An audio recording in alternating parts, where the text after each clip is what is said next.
The Adventure of the Musgrave Ritual by Sir Arthur Conan Doyle. An anomaly which often struck me in the character of my friend Sherlock Holmes was that, although in his methods of thought he was the neatest and most methodical of mankind, and although also he affected a certain quiet primness of dress, he was none the less in his personal habits one of the most untidy men that ever drove a fellow lodger to distraction. Not that I am in the least conventional in that respect myself. The rough-and-tumble work in Afghanistan, coming on the top of natural bohemianism of disposition, has made me rather more lax than befits a medical man.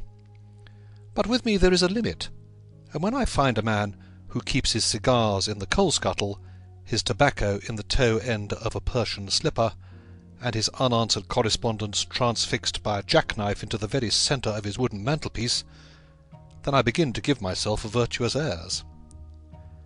I have always held, too, that pistol practice should be distinctly an open-air pastime. And when Holmes, in one of his queer humours, would sit in an arm-chair with his hair-trigger and 100 Boxer cartridges, and proceed to adorn the opposite wall with a patriotic V.R. done in bullet-pox, I felt strongly that neither the atmosphere nor the appearance of our room was improved by it. Our chambers were always full of chemicals and of criminal relics which had a way of wandering into unlikely positions, and of turning up in the butter-dish or in even less desirable places. But his papers were my great crux. He had a horror of destroying documents, especially those which were connected with his past cases, and yet it was only once in every year or two that he would muster energy to docket and arrange them. For, as I have mentioned somewhere in these incoherent memoirs, the outbursts of passionate energy when he performed the remarkable feats with which his name is associated were followed by reactions of lethargy, during which he would lie about with his violin and his books, hardly moving save from the sofa to the table. Thus, month after month, his papers accumulated until every corner of the room was stacked with bundles of manuscript, which were on no account to be burned, and which could not be put away save by their owner. One winter's night, as we sat together by the fire, I ventured to suggest to him that, as he had finished pasting extracts into his commonplace book, he might employ the next 2 hours in making our room a little more habitable. He could not deny the justice of my request, so with a rather rueful face he went off to his bedroom, from which he returned presently pulling a large tin box behind him. This he placed in the middle of the floor, and, squatting down upon a stool in front of it, he threw back the lid. I could see that it was already a third full of bundles of paper tied up with red tape into separate packages. "There are cases enough here, Watson," said he, looking at me with mischievous eyes. "I think that if you knew all that I had in this box, you would ask me to pull some out instead of putting others in." "These are the records of your early work, then?" I asked. "I have often wished that I had notes of those cases." "Yes, my boy, these were all done prematurely before my biographer had come to glorify me." He lifted bundle after bundle in a tender, caressing sort of way. "They are not all successes, Watson," said he, "but there are some pretty little problems among them. Here's the record of the Tarleton murders, and the case of Vanbury, the wine merchant, and the adventure of the old Russian woman, and the singular affair of the aluminium crutch, as well as a full account of Ricoletti of the club foot and his abominable wife. And here, now this really is something a little recherché." He dived his arm down to the bottom of the chest and brought up a small wooden box with a sliding lid such as children's toys are kept in. From within he produced a crumpled piece of paper, an old-fashioned brass key, a peg of wood with a ball of string attached to it, and 3 rusty old discs of metal. "Well, my boy, what do you make of this lot?" he asked, smiling at my expression. "It is a curious collection." "Very curious, and the story that hangs round it will strike you as being more curious still." "These relics have a history, then?" "So much so that they are history." "What do you mean by that?" Sherlock Holmes picked them up one by one and laid them along the edge of the table. Then he reseated himself in his chair and looked them over with a gleam of satisfaction in his eyes. "These," said he, "are all that I have left to remind me of the adventure of the Musgrave Ritual." I had heard him mention the case more than once, though I had never been able to gather the details. "I should be so glad," said I, "if you would give me an account of it." "And leave the letter as it is?" he cried mischievously. "Your tidiness won't bear much strain after all, Watson, but I should be glad that you should add this case to your annals, for there are points in it which make it quite unique in the criminal records of this, or I believe of any other, country. A collection of my trifling achievements would certainly be incomplete which contained no account of this very singular business.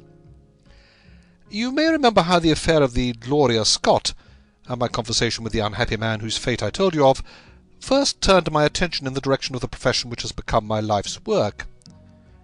You see me now when my name has become known far and wide, and when I am generally recognised both by the public and by the official force as being a final court of appeal in doubtful cases. Even when you knew me first, at the time of the fair which you have commemorated, A Study in Scarlet, I had already established a considerable, though not a very lucrative, connection. You can hardly realise, then, how difficult I found it at first, and how long I had to wait before I succeeded in making any headway. When I first came up to London, I had rooms in Montague Street, just round the corner from the British Museum, and there I waited, filling in my too abundant leisure time by studying all those branches of science which might make me more efficient.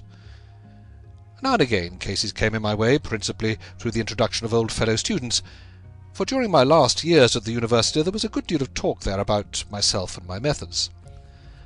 The third of these cases was that of the Musgrave ritual, and it is to the interest which was aroused by that singular chain of events and the large issues which proved to be at stake that I trace my first stride towards the position which I now hold. Reginald Musgrave had been in the same college as myself, and I had some slight acquaintance with him.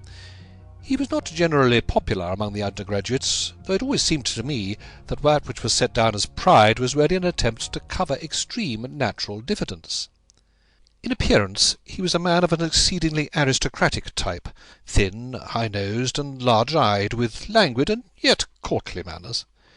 He was indeed a scion of one of the very oldest families in the kingdom, though his branch was a cadet one which had separated from the northern Musgraves some time in the 16th century, and had established itself in western Sussex, where the manor house of Hurlston is perhaps the oldest inhabited building in the county. Something of his birthplace seemed to cling to the man, and I never looked at his pale, keen face or the poise of his head without associating him with grey archways and mullioned windows, and all the venerable wreckage of a feudal keep. Once or twice we drifted into talk, and I can remember that more than once he expressed a keen interest in my methods of observation and inference. For 4 years I had seen nothing of him, until one morning he walked into my room in Montague Street. He changed little, was dressed like a young man of fashion — he was always a bit of a dandy — and preserved the same quiet, suave manner which had formerly distinguished him. "How has all gone with you, Musgrave?" I asked, after we had cordially shaken hands. "You probably heard of my poor father's death," said he. "He was carried off about 2 years ago. Since then I have, of course, had the Hurlston estate to manage, and as I am member for my district as well, my life has been a busy one. But I understand, Holmes, that you are turning to practical ends those powers with which you used to amaze us." "Yes," said I have taken to living by my wits." "I am delighted to hear it, for your advice at present would be exceedingly valuable to me. We've had some very strange doings at Hurlston, and the police have been able to throw no light upon the matter. It is really the most extraordinary and inexplicable business." You can imagine with what eagerness I listened to him, Watson, for the very chance for which I had been panting during those months of inaction seemed to have come within my reach. In my inmost heart I believed that I could succeed where others failed, and now I had the opportunity to test myself. "Pray let me have the details," I cried. Reginald Musgrave sat down opposite to me and lit the cigarette which I had pushed towards him. "You must know," said he, "that though I am a bachelor, I have to keep up a considerable staff of servants at Hurlston, for it is a rambling old place, and takes a good deal of looking after. I preserve, too, and in the pheasant months I usually have a house party, so that it would not do to be short-handed. Altogether there are 8 maids, the cook, the butler, 2 footmen, and a boy. The garden and the stables, of course, have a separate staff. These servants, the one who has been longest in our service was Brunton, the butler. He was a young schoolmaster out of place when he was first taken up by my father, but he was a man of great energy and character, and he soon became quite invaluable in the household. He was a well-grown, handsome man with a splendid forehead, and though he has been with us for 20 years, he cannot be more than 40 now. With his personal advantages and his extraordinary gifts, he can speak several languages and play nearly every musical instrument. It is wonderful that he should have been satisfied so long in such a position, but I suppose that he was comfortable and lacked energy to make any change. The butler of Hurlston is always a thing that is remembered by all who visit us. But this paragon had one fault.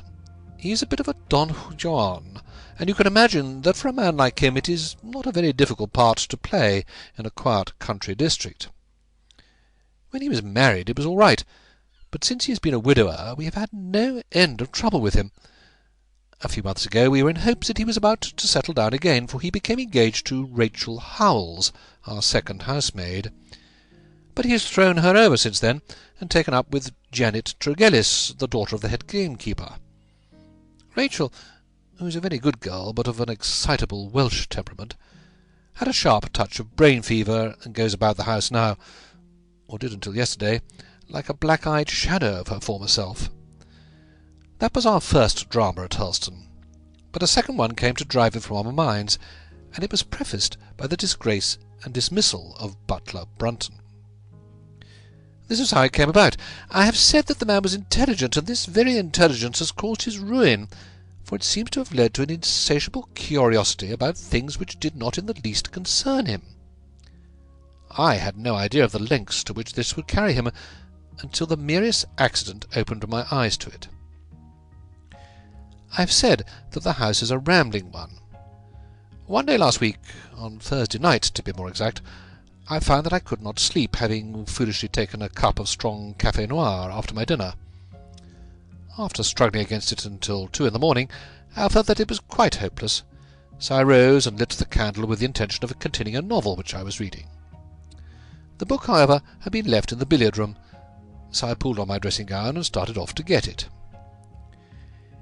In order to reach the billiard-room I had to descend a flight of stairs, and then to cross the head of a passage which led to the library and the gun-room. You can imagine my surprise when, as I looked down this corridor, I saw a glimmer of light coming from the open door of the library. I had myself extinguished the lamp and closed the door before coming to bed. Naturally, my first thought was of burglars. The corridors at Hurlston have their walls largely decorated with trophies of old weapons. From one of these I picked a battle-axe, and then, leaving my candle behind me, I crept on tiptoe down the passage and peeped in at the open door. Brunton, the butler, was in the library. He was sitting, fully dressed, in an easy chair, with a slip of paper which looked like a map upon his knee, and his forehead sunk forward upon his hand in deep thought. I stood dumb with astonishment, watching him from the darkness. A small taper on the edge of the table shed a feeble light, which sufficed to show me that he was fully dressed. Suddenly, as I looked, he rose from his chair, and walking over to a bureau at the side, he unlocked it and drew out one of the drawers. From this he took a paper, and returning to his seat he flattened it out beside the taper on the edge of the table and began to study it with minute attention.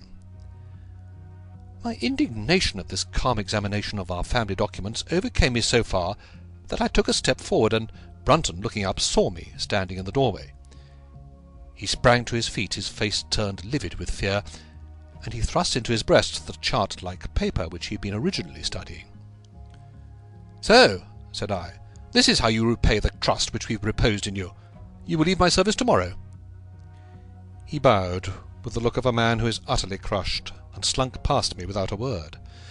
The taper was still on the table, and by its light I glanced to see what the paper was which Brunton had taken from the bureau. To my surprise it was nothing of any importance at all, but simply a copy of the questions and answers in the singular old observance called the Musgrave Ritual. It is a sort of ceremony peculiar to our family, which each Musgrave for centuries past has gone through on his coming of age, a thing of private interest and perhaps of some little importance to the archaeologist, like our own blazonings and charges, but of no practical use whatsoever. "We had better come back to the paper afterwards," said I. "If you think it really necessary," he answered, with some hesitation. To continue my statement, however, I relocked the bureau, using the key which Brunton had left, and had turned to go when I was surprised to find that the butler had returned and was standing before me. "Mr. Musgrave, sir," he cried in a voice which was hoarse with emotion, I can't bear disgrace, sir. I've always been proud about my station in life, and disgrace would kill me. My blood would be on your head, sir. It will indeed, if you drive me to despair. If you cannot keep me after what has passed, then, for God's sake, let me give you notice, and leave in a month, as if my own free will. I would stand that, Mr. Musgrave, but not to be cast out before all the folk that I know so well." "You don't deserve much consideration, Brunton," I answered. "Your conduct has been most infamous. However, as you have been a long time in the family, I have no wish to bring public disgrace upon you. A month, however, is too long. Take yourself away in a week, and give what reason you like for going." "Only a week, sir," he cried in a despairing voice. A fortnight, say at least a fortnight."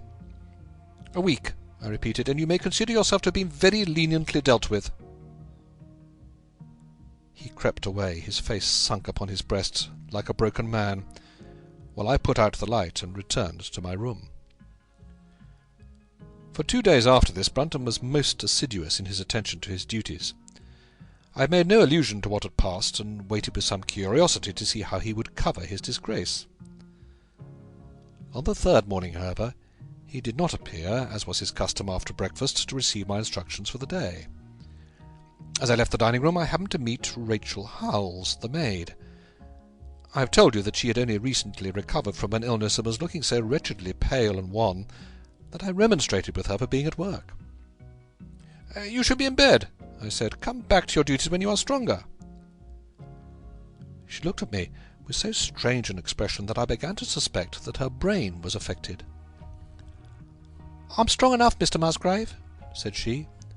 "We will see what the doctor says," I answered. "You must stop work now, and when you go downstairs just say that I wish to see Brunton." "The butler is gone," said she. "Gone? Gone where?" "He's gone. No one's seen him. He's not in his room." "Oh, yes, he's gone. He's gone." She fell back against the wall with shriek after shriek of laughter, while I, horrified at this sudden hysterical attack, rushed to the bell to summon help. The girl was taken to her room, still screaming and sobbing, while I made inquiries about Brunton. There was no doubt about it that he had disappeared.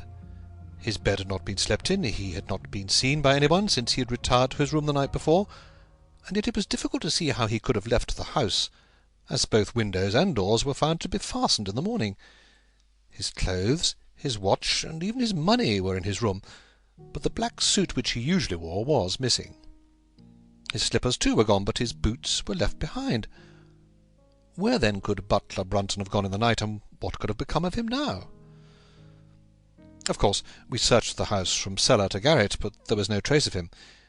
It is, as I have said, a labyrinth of an old house, especially the original wing, which is now practically uninhabited. But we ransacked every room and cellar without discovering the least sign of the missing man. It was incredible to me that he could have gone away leaving all his property behind him, and yet where could he be? I called in the local police, but without success. Rain had fallen on the night before, and we examined the lawn and the path all round the house, but in vain. Matters were in this state when a new development quite drew our attention away from the original mystery. For 2 days Rachel Howells had been so ill, sometimes delirious, sometimes hysterical, that a nurse had been employed to sit up with her at night. On the third night after Brunton's disappearance, the nurse, finding her patient sleeping nicely, had dropped into a nap in the arm-chair, when she woke in the early morning to find the bed empty, the window open, and no signs of the invalid. I was instantly aroused, and, with the 2 footmen, started off at once in search of the missing girl. It was not difficult to tell the direction which she had taken, for, starting from under her window, we could follow her footmarks easily across the lawn to the edge of the mere, where they vanished, close to the gravel path which leads out of the grounds. The lake there is 8 feet deep, and you can imagine our feelings when we saw that the trail of the poor demented girl came to an end at the edge of it. Of course, we had the drags at once and set to work to recover the remains, but no trace of her body could be found. On the other hand, we brought to the surface an object of a most unexpected kind. It was a linen bag, which contained within it a mass of old, rusted and discoloured metal, and several dull-coloured pieces of pebble or glass. This strange find was all that we could get from the Mere, and although we made every possible search and inquiry yesterday, we know nothing of the fate either of Rachel Howells or of Richard Brunton. The county police are at their wits' end, and have come to you as a last resource. You can imagine, Watson, with what eagerness I listened to this extraordinary sequence of events, and endeavoured to piece them together, and to devise some common thread upon which they might all hang. The butler was gone. The maid was gone. The maid had loved the butler, but had afterwards had cause to hate him. She was of Welsh blood, fiery and passionate. She had been terribly excited immediately after his appearance. She had flung into the lake a bag containing some curious contents. These were all factors which had to be taken into consideration, and yet none of them got quite to the heart of the matter. What was the starting point of this chain of events? There lay the end of this tangled line. "I must see that paper, Musgrave," said I, "which this butler of yours thought it worth his while to consult, even at the risk of the loss of his place." "It is rather an absurd business, this ritual of ours," Higgs answered, "but it has at least the saving grace of antiquity to excuse it. I have a copy of the questions and answers here, if you care to run your eye over them." He handed me the very paper which I have here, Watson, and this is the strange catechism to which each Musgrave had to submit when he came to man's estate. I will read you the questions and answers as they stand. Whose was it? His who is gone. Who shall have it? He who will come. What was the month?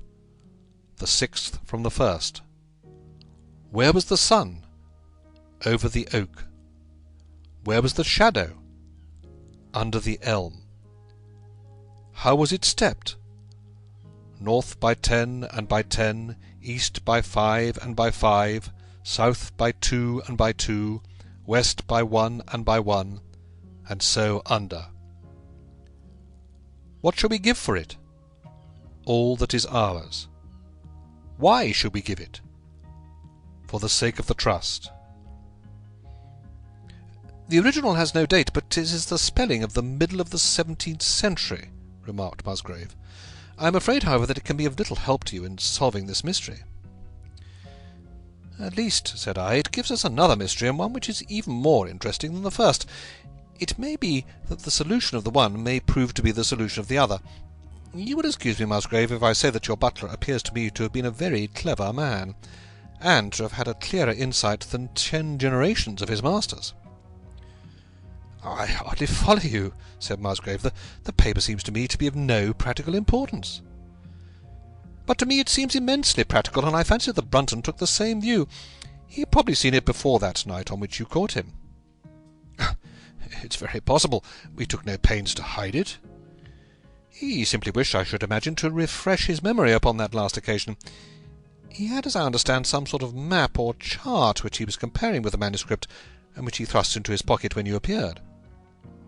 That is true, but what could he have to do with this old family custom of ours, and what does this rigmarole mean? I don't think that we should have much difficulty in determining that, said I. With your permission, we will take the first train down to Sussex and go a little more deeply into the matter upon the spot. The same afternoon saw us both at Hurlston. Possibly you have seen pictures and read descriptions of the famous old building, so I will confine my account of it to saying that it is built in the shape of an L, the long arm being the more modern portion, and the shorter the ancient nucleus from which the other has developed. Over the low, heavy linteled door in the centre of this old part is chiselled the date, 1607, but experts are agreed that the beams and stonework are really much older than this. The enormously thick walls and tiny windows of this part had in the last century driven the family into buildings in the new wing, and the old one was used now as a storehouse and a cellar, when it was used at all. A splendid park with fine old timber surrounds the house, and the lake, to which my client had referred, lay close to the avenue about 200 yards from the building. I was already firmly convinced, Watson, that there were not 3 separate mysteries here, but one only, and that if I could read the Musgrave ritual aright, I should hold in my hand the clue which would lead me to the truth concerning both the butler, Brunton, and the maid, Ffowls. To that, then, I turned all my energies. Why should this servant be so anxious to master this old formula? Evidently because he saw something in it which had escaped all those generations of country squires, and from which he expected some personal advantage. What was it, then, and how had it affected his fate? It was perfectly obvious to me, on reading the ritual, that the measurements must refer to some spot to which the rest of the document alluded, and that if we could find that spot we should be in a fair way towards finding what the secret was which the old Musgraves had thought it necessary to embalm in so curious a fashion. There were 2 guides given to us to start with, an oak and an elm. As to the oak, there could be no question at all. Right in front of the house, upon the left-hand side of the drive, there stood a patriarch among oaks, one of the most magnificent trees that I have ever seen. That was there when your ritual was drawn up," said I, as we drove past it. "It was there at the Norman Conquest, in all probability," he answered. "It has a girth of 23 feet. Here was one of the fixed points secured. "Have you any old elms?" I asked. "There used to be a very old one over yonder, but it was struck by lightning 10 years ago, and we cut down the stump." "You can see where it used to be?" "Oh, yes. There are no other elms?" "No old ones, but plenty of beeches. I should like to see where it grew." We had driven up in a dog-cart, and my client led me away at once, without our entering the house, to the scar on the lawn where the elm had stood. It was nearly midway between the oak and the house. My investigation seemed to be progressing. "I suppose it is impossible to find out how high the elm was?" I asked. "Oh, I can give you it at once. It was 64 feet. "How do you come to know it?" I asked in surprise. "When my old tutor used to give me an exercise in trigonometry, it always took the shape of measuring heights. When I was a lad I worked out every tree and building in the estate." This was an unexpected piece of luck. My data were coming more quickly than I could have reasonably hoped. "Tell me," I asked, "did your butler ever ask you such a question?" Reginald Musgrave looked at me in astonishment. "Now that you call it to my mind," he answered, "Brunton did ask me about the height of the tree some months ago, in connection with some little argument with the groom." Now this was excellent news, Watson, for it showed me that I was on the right road. I looked up at the sun. It was low in the heavens, and I calculated that in less than an hour it would lie just above the topmost branches of the old oak. One condition mentioned in the ritual would then be fulfilled, and the shadow of the elm must mean the farther end of the shadow, otherwise the trunk would have been chosen as the guide. I had then to find where the far end of the shadow would fall when the sun was just clear of the oak. That must have been difficult, Holmes, when the elm was no longer there. But at least I knew that if Brunton could do it, I could also. Besides, there was no real difficulty. I went with Musgrave to his study and whittled myself this peg, to which I tied this long string with a knot at each yard. Then I took 2 lengths of a fishing rod, which came to just 6 feet, and I went back with my client to where the elm had been. The sun was just grazing the top of the oak. I fastened the rod on end, marked out the direction of the shadow, and measured it. It was 9 feet in length. Of course, the calculation now was a simple one. If a rod of 6 feet threw a shadow of 9, a tree of 64 feet would throw one of 96, and the line of the one would of course be the line of the other. I measured out the distance, which brought me almost to the wall of the house, and I thrust a peg into the spot. You can imagine my exultation, Watson, when within 2 inches of my peg I saw a conical depression in the ground. I knew that it was the mark made by Brunton in his measurements, and that I was still upon his trail. From this starting point I proceeded to step, having first taken the cardinal points by my pocket compass. 10 steps with each foot took me along parallel with the wall of the house, and again I marked my spot with a peg, and then I carefully paced off 5 to the east and 2 to the south. It brought me to the very threshold of the old door. 2 steps to the west meant now that I was to go 2 paces down the stone-flagged passage, and this was the place indicated by the ritual. Never have I felt such a cold chill of disappointment, Watson. For a moment it seemed to me that there must be some radical mistake in my calculations. The setting sun shone full upon the passage floor, and I could see that the old foot-worn grey stones with which it was paved were firmly cemented together, and had certainly not been moved for many a long year. Brunton had not been at work here. I tapped upon the floor, but it sounded the same all over, and there was no sign of any crack or crevice. But fortunately, Musgrave, who had begun to appreciate the meaning of my proceedings, and who was now as excited as myself, took out his manuscript to check my calculations. "And under," he cried. "You have omitted the 'and under.'" I had thought that it meant that we were to dig, but now, of course, I saw at once that I was wrong.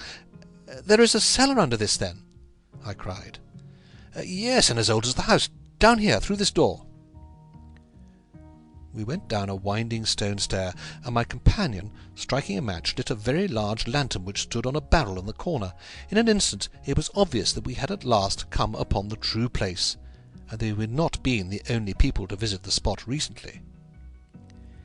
It had been used for the storage of wood, but the billets, which had evidently been littered over the floor, were now piled at the sides as to leave clear space in the middle. In this space lay a large and heavy flagstone with a rusted iron ring in the centre, to which a thick shepherd's check muffler was attached. "By Jove!" cried my client, "that's Brunton's muffler. I've seen it on him and could swear to it. What has the villain been doing here?" At my suggestion, a couple of the county police were summoned to be present, and I then endeavoured to raise the stone by pulling on the cravat. I could only move it slightly, and it was with the aid of one of the constables that I succeeded at last in carrying it to one side. A black hole yawned beneath it, into which all peered, while Musgrave, kneeling at the side, pushed down the lantern. A small chamber about 7 feet deep and 4 feet square lay open to us. At one side of this was a squat, brass-bound wooden box, the lid of which was hinged upward with this curious old-fashioned key projecting from the lock. It was furred outside by a thick layer of dust, and damp and worms had eaten through the wood, so that a crop of livid fungi was growing on the inside of it.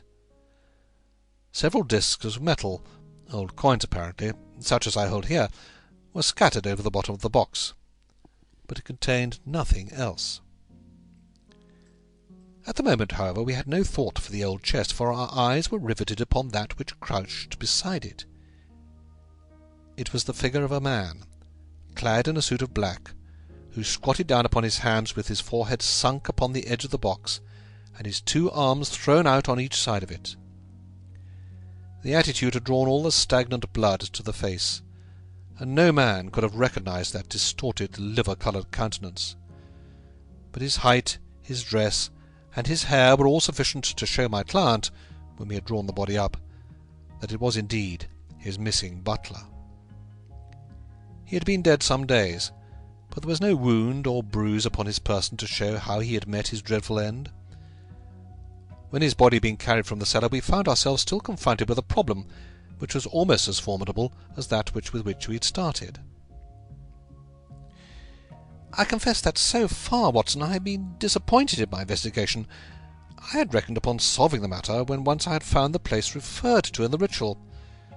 But now I was there, and was apparently as far as ever from knowing what it was which the family concealed with such elaborate precautions. It is true that I had thrown a light upon the fate of Brunton, but now I had to ascertain how that fate had come upon him, and what part had been played in the matter by the woman who had disappeared. I sat down upon a keg in the corner and thought the whole matter carefully over. You know my methods in such cases, Watson. I put myself in the man's place, and having first gauged his intelligence, I tried to imagine how I should myself have proceeded under the same circumstances. In this case the matter was simplified by Brunton's intelligence being quite first-rate, so that it was unnecessary to make any allowance for the personal equation, as the astronomers have dubbed it. He knew that something valuable was concealed. He had spotted the place. He found the stone which covered it was just too heavy for a man to move unaided. What would he do next? He could not get help from outside, even if he had someone whom he could trust, without the unbarring of doors and considerable risk of detection. It was better, if he could, to have his helpmate inside the house. But whom could he ask? This girl had been devoted to him. A man always finds it hard to realize that he may have finally lost a woman's love, however badly he may have treated her. He would try by a few attentions to make his peace with the girl, Howells, and then would engage her as his accomplice.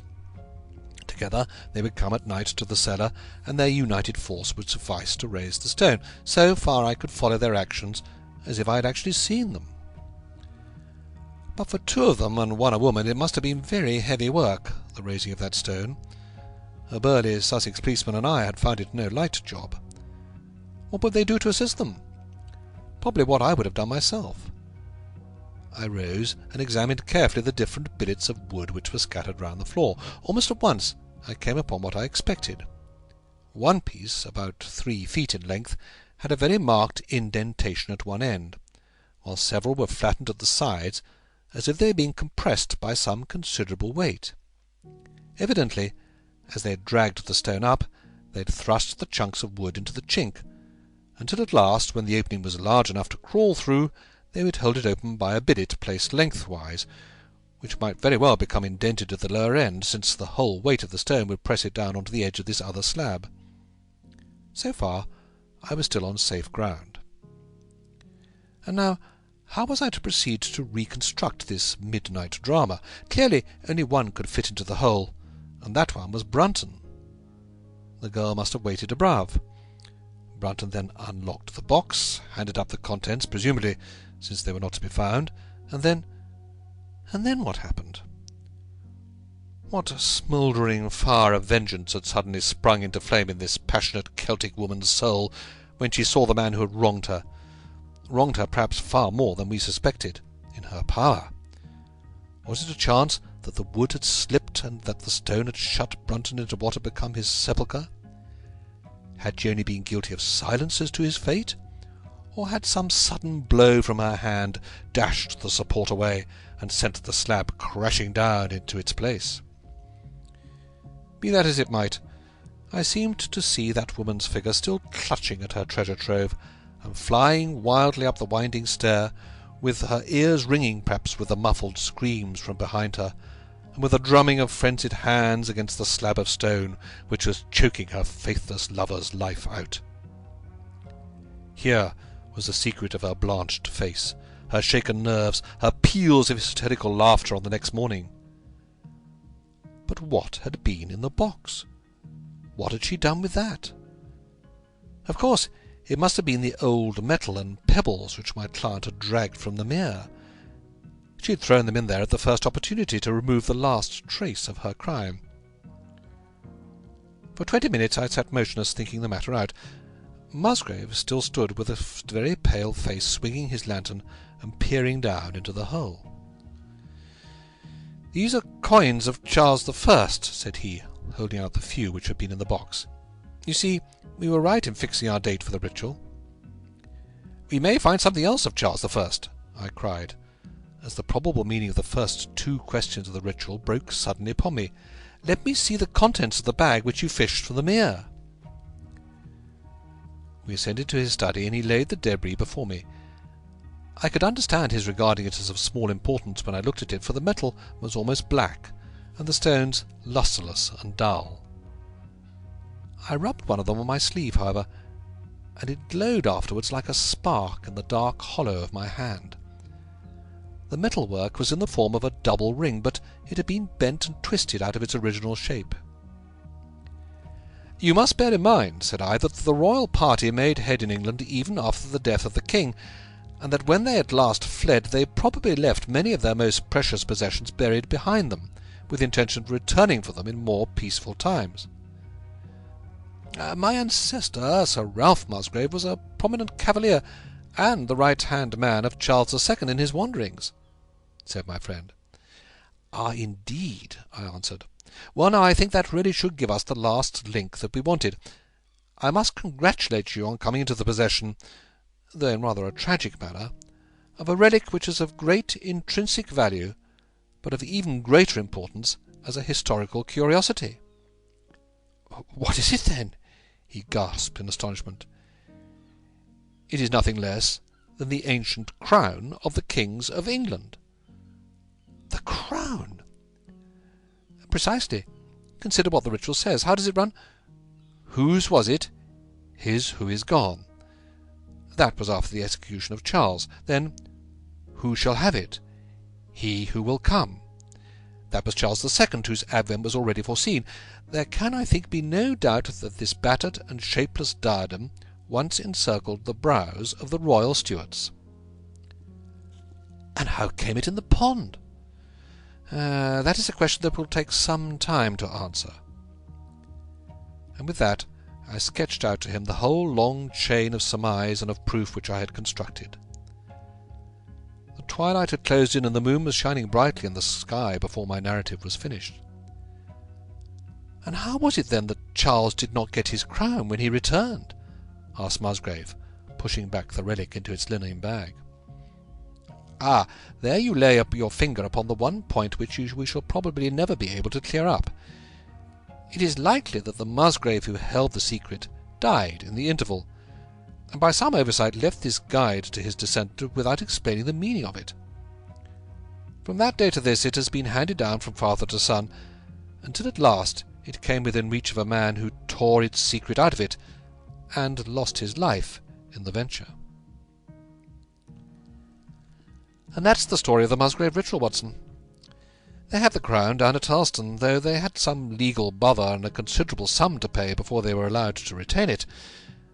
I'm sure that if you mentioned my name they would be happy to show it to you. Of the woman nothing was ever heard, and the probability is that she got away out of England and carried herself and the memory of her crime to some land beyond the seas.